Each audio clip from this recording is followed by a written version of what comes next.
Le temps de l'Avent est rythmé par un parcours qui est subdivisé en étapes, à savoir la vigilance, l'espérance et la joie.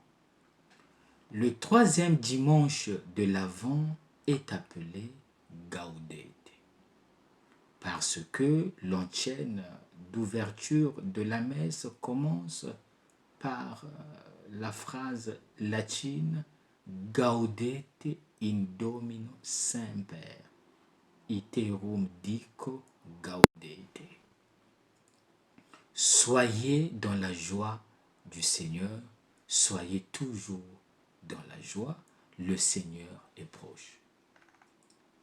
Avec ce dimanche, la liturgie nous donne un avant-goût de la joie de Noël. Isaïe, Marie, l'apôtre Paul et Jean-Baptiste accélèrent cette démarche. En première lecture, nous lisons un extrait du Trito Isaïe. Un prophète anonyme annonce une bonne nouvelle, voire un évangile. Dieu est sur le point d'envoyer un Messie. Les pauvres sont les destinataires directs et les bénéficiaires privilégiés de l'évangile de la joie.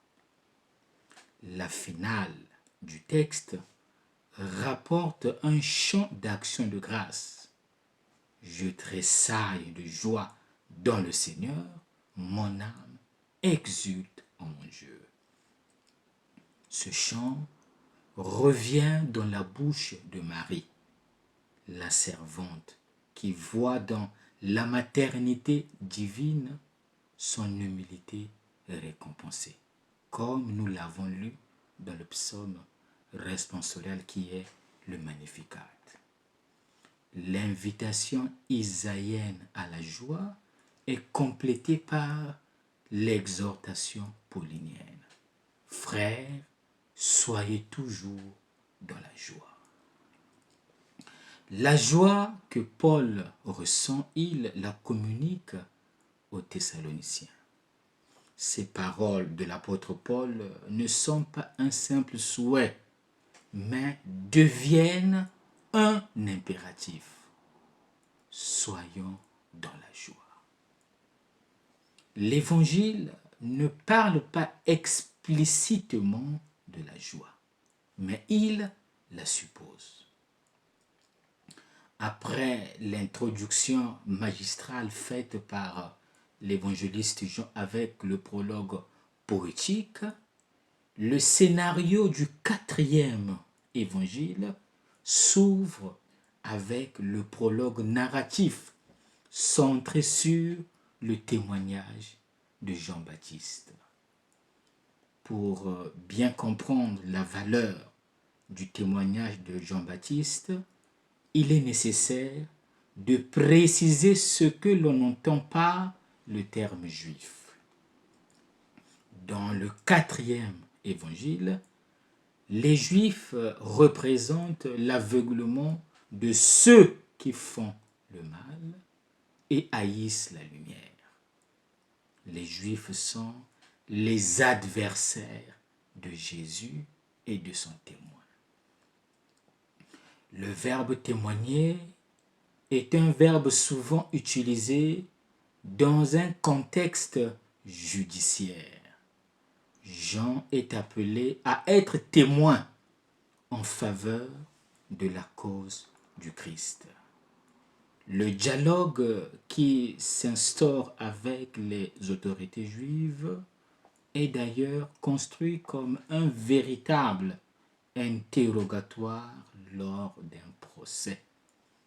Dans le box des accusés, il y a Jean-Baptiste.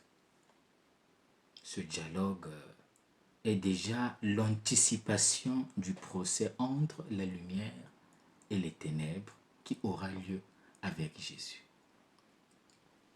Interrogé 3 fois au sujet de son identité, qui es-tu? Jean-Baptiste répond par la négative, je ne suis pas. Le témoin de la lumière va droit au but. Son témoignage commence par trois noms. Il n'est pas le Messie, il n'est pas le prophète Élie, il n'est pas grand prophète. Il n'est pas le grand prophète. Ce que l'on est passe par la négation de ce que l'on n'est pas. Le nom le définit en fixant ses limites par rapport à l'autre.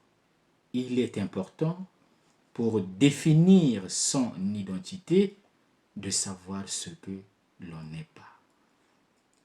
Le Baptiste n'est que le témoin.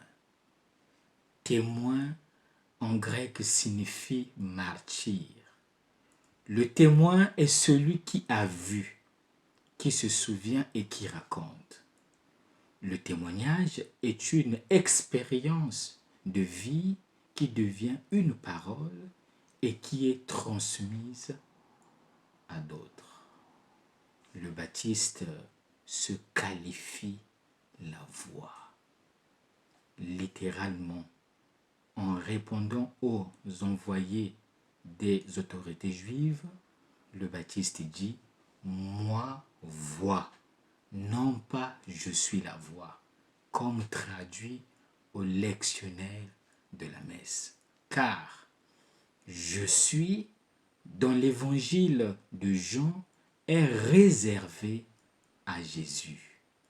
L'identité de Jean-Baptiste est d'être la voix qui crie la parole dont il est le témoin. Donc, en répondant par la négative « je ne suis pas », Jean veut demeurer un serviteur fidèle. Jean-Baptiste ne prétend pas ravir la gloire qui appartient à son maître, comme le mentionne Origène commentant ce passage. Sa mission consiste à faciliter la rencontre de l'époux avec son peuple. Voilà l'attitude qui doit nous caractériser. Ne jamais attirer l'attention sur soi, mais savoir se décentrer. Dans la figure de Jean-Baptiste, le Seigneur nous inculque l'art de l'effacement, l'art de la désappropriation, savoir s'effacer pour permettre aux autres de s'exprimer. Tel est le sens du dimanche de la joie. En d'autres termes, cessons d'être esclaves de nous-mêmes. Cessons d'être esclaves de notre propre identité. Notre tâche est d'être les témoins du Verbe de Dieu. Les témoins qui engagent leur voix, leur force, leur vie pour que les hommes se décident en faveur du Christ. Ayant le courage de nous mettre à l'écart pour que triomphe la joie du Christ Seigneur. Malheureusement, deux verbes nous définissent, être et vouloir. Nous sommes ce que nous ne sommes pas réellement. Nous voulons et nous voudrions toujours être au-dessus des autres. Quel est l'enseignement à retenir? C'est la joie qui imprègne la liturgie de ce dimanche. La vocation chrétienne est une vocation à la joie. Le Seigneur nous inculque aujourd'hui l'art de la désappropriation, l'art de l'effacement. Pour cela, chacun selon sa condition au sein du peuple de Dieu doit apprendre à se décentraliser. L'évêque doit administrer le diocèse dans un esprit qui promeut la synodalité. Il se doit de valoriser ses conseils et les conseillers à leur tour ne doivent pas étouffer le ministère de l'évêque. Le curé doit apprendre également à déléguer ce qui est délégable. Le délégué, à son tour, ne doit pas prendre la place du délégant. Les fiancés sont heureux et comprennent que Dieu les appelle au mariage, non pas dans la mesure où ils se divertissent ensemble, mais dans la mesure où ils savent se donner de l'espace, dans la mesure où ils savent s'aimer. Les fidèles dans les mouvements d'apostolat doivent apprendre à créer de l'espace, car c'est en dialoguant et en écoutant les avis des uns et des autres que l'on construira l'Église, famille de Dieu. Nous serons les témoins de la joie dans la mesure où nous sachons nous effacer, dans la mesure où nous sachons créer de l'espace. Posons-nous la question aujourd'hui. Sommes-nous source de joie ou de tristesse dans nos milieux de vie? Nous arrive-t-il d'étouffer les autres? Que nous reste-t-il à faire?